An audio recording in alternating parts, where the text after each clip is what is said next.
बिस्मिल्लाहिर्रहमानिर्रहीम। अस्सलाम वालेकुम। मैं हूं सलमान हैदर। दुआ है परवरदिगार से कि उसने आपको और आपके अहल खाना को अपनी हिफ्ज़ व अमान में रखा हुआ। वक्त थोड़ा है और इन्फॉर्मेशन मेरे पास बहुत ज़्यादा, तो बगैर किसी तमहीद के टॉपिक की तरफ बढ़ूँ तो जनाब सबसे पहले इमरान खान साहब ने ना जेल से अपने लोगों को हिदायत की है, और वो हिदायत ज़ाहिर बात है पहले भी फायरबंदी की गई थी मौलाना फजल रहमान साहब से मुतल्लिक। हर एक को बयान देने से रोका गया था, और आपको पता पाकिस्तान तहरीक इंसाफ में जाली अमीन गंडापुर साहब जैसे लोग भी, ये तमाम के तमाम ने बहुत ही ज़्यादा मामला को एहतियात के साथ लेके चले। और उसके बाद पेशरफ भी हुई, मुख्तलिफ मुलाकातें वगैरह भी हुई। मौलाना साहब की तरफ से भी थोड़ा सी लचक, बल्कि काफ़ी हद तक लचक नज़र आई। तो अब जो वाज़ेह हिदायत की गई है ना जी, उसमें पहले ये था कि पॉलिटिकल डायलॉग के लिए आगे बढ़ना है, किसी किस्म की कोई मुखालफत नहीं करनी, कोई ऐसा बयान नहीं देना। अब इमरान खान साहब ने बाकायदा सीरियस और संजीदा कोशिश का खुद इनिशिएटिव लिया है। एक अदद बाकायदा कमेटी तश्कील दे दी गई है पर्टिकुलर मौलाना फजल रहमान साहब के लिए, और वो कमेटी मौलाना फजल रहमान साहब के तहफ़्फ़ुज़ात का जायज़ा भी लेगी और इन तहफ़्फ़ुज़ात को हर मुमकिन कोशिश करेगी दूर करने की पूरी ताकत के साथ। इमरान खान साहब ने कमेटी तश्कील दी। ज़ाहिर बात है असद कैसर और दीगर जो संजीदा चेहरे हैं, इनका ताल्लुक स्पेशली KPK से है, और मौलाना साहब की टोन को भी समझते हैं, मौलाना साहब की बातों को भी समझते हैं, वो डेफिनेटली बड़ा मैटर करेगा। क्योंकि फवाद चौधरी साहब इससे पहले बार बार डराई जा रहे हैं नून लीग को, मौलाना फजल रहमान से डराए जा रहे हैं कि अगर मौलाना फजल रहमान और पाकिस्तान तहरीक इंसाफ मिल गए तो फिर इनके मामलात बहुत ज़्यादा मुख्तलिफ होंगे, तो मामलात वाला बिल्कुल मामला डिफरेंट हो जाएगा। तो वैसे भी पाकिस्तान तहरीक इंसाफ के लोग एहतजाज करें तो पकड़े जाते हैं, गिरफ़्तार हो जाते हैं, ये सब होता है। लेकिन अगर मौलाना फजल रहमान साहब बिल्कुल मिल गए और साथ चले, और ये स्पेशली ये आइन के हवाले से, मैंडेट के हवाले से जो एक अपोजिशन इत्तेहाद एक बना हुआ है, तो इतना ज़ोर उस तरीके से नहीं चल सकेगा मौलाना साहब में। तो फिर बाजी मौलाना और इमरान खान साहब के हाथ में ही होगी, लाइक ये वाली चीज़ें हैं। तो ये पैगाम दिया गया कि मौलाना साहब के साथ बहुत सीरियस कोशिश करनी। मैंने कहा ये खबर।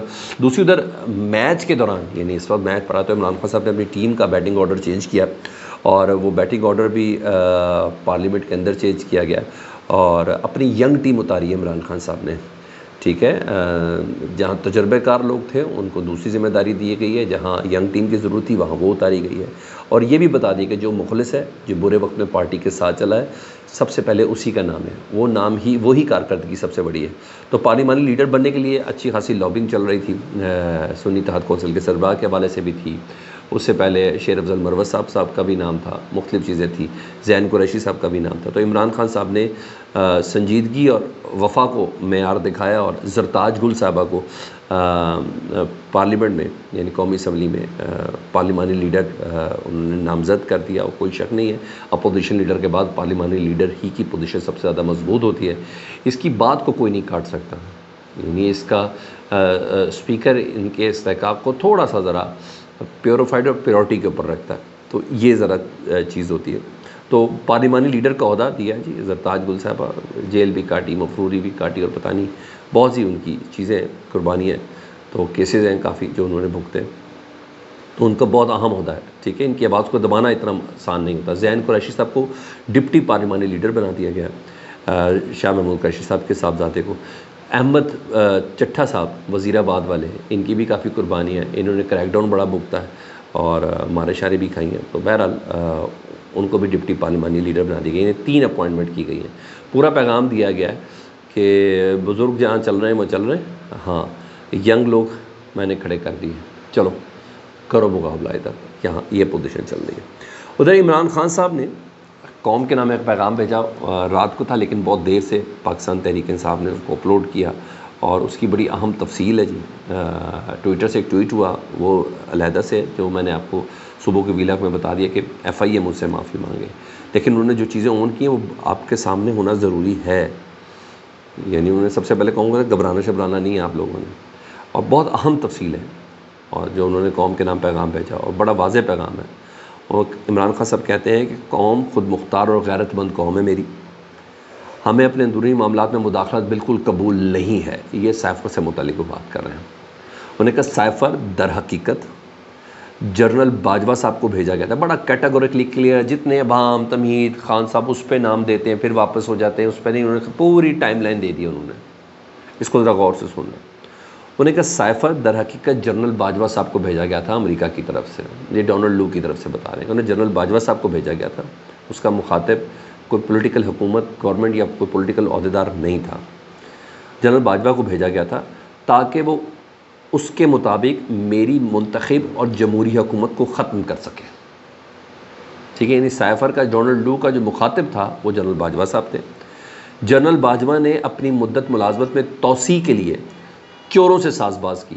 جب ان کو یہ ٹارگٹ ملا بقول عمران خان صاحب کے، تو پھر انہوں نے نون لیگ اور پیپلز پارٹی وغیرہ ان سب کے ساتھ، ایم کیو وغیرہ کے ساتھ، سب کے ساتھ، باب پارٹی وغیرہ کے ساتھ انہوں نے ساز بات کی اور انہیں قوم پر مسلط کر دیا.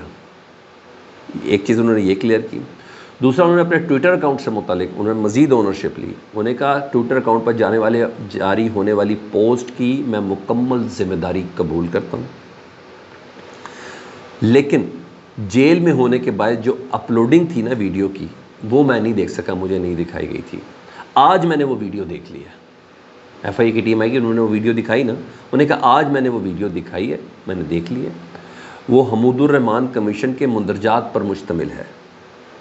اگر اپلوڈنگ سے قبل وہ ویڈیو مجھے دکھا دی جاتی تو اس پیغام کو مزید مؤثر کرنے کے لیے اس میں چند معمولی تبدیلیاں کرتی، یعنی میں کوئی چیز ریورس نہ کرتا، اس میں کچھ چیز ایڈ آن کرتا. اور ایڈ آن انہوں نے کیا کیا، ذرا وہ سن لیں. عمران خان صاحب نے انہوں نے کہا حمود الرحمان کمیشن رپورٹ نہ قومی تاریخ کے المناک حادثے کے اسباب، وجوہات اور کرداروں کا احاطہ کرتی ہے. سقوط ڈاکہ کے اسباب کیا تھے، وجوہات کیا تھیں اور اس کے کردار کیا تھے، ان کا احاطہ کرتی ہے حمود الرحمان کمیشن رپورٹ. اور اس رپورٹ کے 2 بنیادی اہداف تھے، یعنی چیف جسٹس حمود الرحمان صاحب کے ذمہ تھا نا، تو انہوں نے جب یہ رپورٹ بنائی تو ان کو 2 اہداف دیے گئے تھے. سب سے پہلے اس سانے کے ذمہ داروں کا تعین کریں، دوسرا غلطیوں کی نشاندہی کی جائے کہ کہاں کہاں غلطی ہوئی ہے. عمران خان صاحب کہتے ہیں کہ جنرل یحییٰ پر جتنی تنقید کی جاتی ہے وہ ان کے سیاسی فیصلہ سازی پر کی جاتی ہے کہ ان کا سیاست سے کیا معاملہ تھا، مگر انہیں سیاسی فیصلے کی، اس وجہ سے جنرل یحییٰ کے اوپر تنقید کی جاتی ہے. حالانکہ مشرقی پاکستان میں تعینات جنرل یعقوب اور ایڈمرل احسن صاحب نے فوجی آپریشن سے منع کیا تھا اور اس بنا پر ان دونوں کو استعفیٰ بھی دینا پڑا، لیکن جنرل یحییٰ بات نہیں مانے. انہوں نے کہا دستور فوج کو سیاست سے مکمل طور پر الگ تھلگ رہنے کا پابند کرتا ہے، یعنی آئین پاکستان فوج کو سیاست سے مکمل طور پر الگ تھلگ رہنے کا پابند کرتا ہے تاکہ تنقید سے محفوظ رہ سکے، تاکہ فوج پر کسی قسم کی کوئی تنقید نہ ہو سکے اور وہ فوج اپنے پیشہ ورانہ فرائض سر انجام دے سکے. مگر جنرل یحییٰ پوری طرح سیاسی فیصلہ سازی کے مرتکب تھے. انہوں نے 1971 میں مکمل طور پر سیاسی فیصلہ سازی کی تھی. فوج کا سربراہ کسی انتخابات یا کسی ریفرنڈم کے ذریعے نہیں آتا جی، بڑا کلیئر کیا انہوں نے بات. کسی کے ذریعے نہ انتخابات کے ذریعے فوج کا سربراہ منتخب ہوتا ہے، نہ ہی کسی ریفرنڈم کے ذریعے ہوتا ہے. چنانچہ اس کا سیاست اور سیاسی فیصلوں سے الگ رہنا ہی فوج کے مفاد میں ہے اور آئین بھی اسی کا ہی حکم دیتا ہے. کوئی غلط بات نہیں کی عمران خان صاحب نے اس میں. انہوں نے کہا انتخابات کے بعد فیصلہ کن برتری تھی اور عوامی مینڈیٹ کی حامل حکومت کو اقتدار منتقل نہ کرنا المناک حادثے کی بھینٹ چڑھا ہے. یعنی 1971 میں جو فیصلہ کن برتری تھی وہ عوامی مینڈیٹ کی تھی اور اس عوامی مینڈیٹ کا احترام نہیں کیا گیا، اس کو حکومت منتقل نہیں کی گئی. پھر عمران خان صاحب نے کہا کہ 70 کے واقعات اور آج کے حالات میں غیر معمولی مماثلت ہے.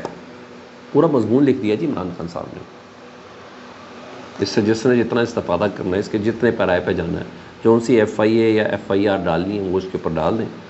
عمران خان صاحب نے کہا میں نے کم نہیں، میں نے کچھ چیزیں زیادہ کرنی. تو یہ جو چیزیں عمران خان نے اس میں ایڈ آن کی ہیں، تو مجھے نہیں لگتا کہ اس میں کبھی نواز شریف صاحب نے اس پہ اختلاف کیا اور آصف علی زرداری صاحب نے اس پہ اختلاف کیا. خود میں نے پوری رپورٹ جتنی بھی شائع ہوئی ہے میں نے وہ پڑھی ہے، اور اس میں ذوالفقار علی بھٹو صاحب کا خود کا بڑا کردار ہے اس رپورٹ، اس کمیشن کو بنانے میں اور اس کے کرداروں کی نشاندہی کرنے میں. یہ سب چیزیں تو تھیں. ایک تو یہ پورا مضمون آ گیا پیغام کی شکل میں. دوسرا صدارتی آرڈیننس آپ کو پتہ جس میں 2 بڑے مزیدار کام ہوئے، جس کو پیپلز پارٹی کہتی ہے وہ ہمارے قائم مقام صدر نے تو کر دیا لیکن ہم اس کو اون نہیں کرتے. جس طرح آج جو ہوا گورنر، جو نگران گورنر ہے ملک احمد خان صاحب، انہوں نے بھی وہ آرڈیننس پر سائن کر دیے ڈیفیمیشن لاء کے. تو اب پیپلز پارٹی کہہ رہی ہے او ہو ہمیں تو پتہ نہیں تھا ہمارا گورنر چلا جائے گا تو پیچھے سے یہ آرڈر ہو جائے گا. خیر یہ سب آپس میں ملے ہوئے. میں نے اگلے ولاگ میں اس پہ ذرا تفصیل سے آپ کے ساتھ بات کروں گا. لیکن میں صدارتی جو آرڈیننس ہے نا جس میں نیب اصلاحات ہیں، جس میں قید کا دن جو ہے 14 سے 1 مہینہ کر دیا گیا، جس میں جو ٹریبونل کے ججز ہیں وہ ریٹائرڈ جج کرنے کے لیے، ظاہری بات ہے وہ پھر اپنی مرضی کے جج ہوں گے تو فیصلے اپنی مرضی کے لینے. تو اس صدارتی آرڈیننس کو نا لاہور ہائی کورٹ میں چیلنج کر دیا گیا تھا. اس پہ کچھ اعتراضات لگے تھے. آج وہ اعتراضات ختم ہو گئے اور سماعت کے لیے منظور کر لیا گیا ہے، اور عدالت نے وفاقی حکومت کو، الیکشن کمیشن کو، دیگر تمام فریقین کو نوٹسز جاری کر دیا. آمنہ لیاقت صاحبہ جی جنہوں نے اس کی درخواست کی تھی کہ صدارتی آرڈیننس بدنیتی پر مبنی ہے، اس کو سماعت کے لیے منظور کر لیا گیا. دیکھیں اب کیا کرتے ہیں لاہور ہائی کورٹ کا فیصلہ دیکھتے ہیں.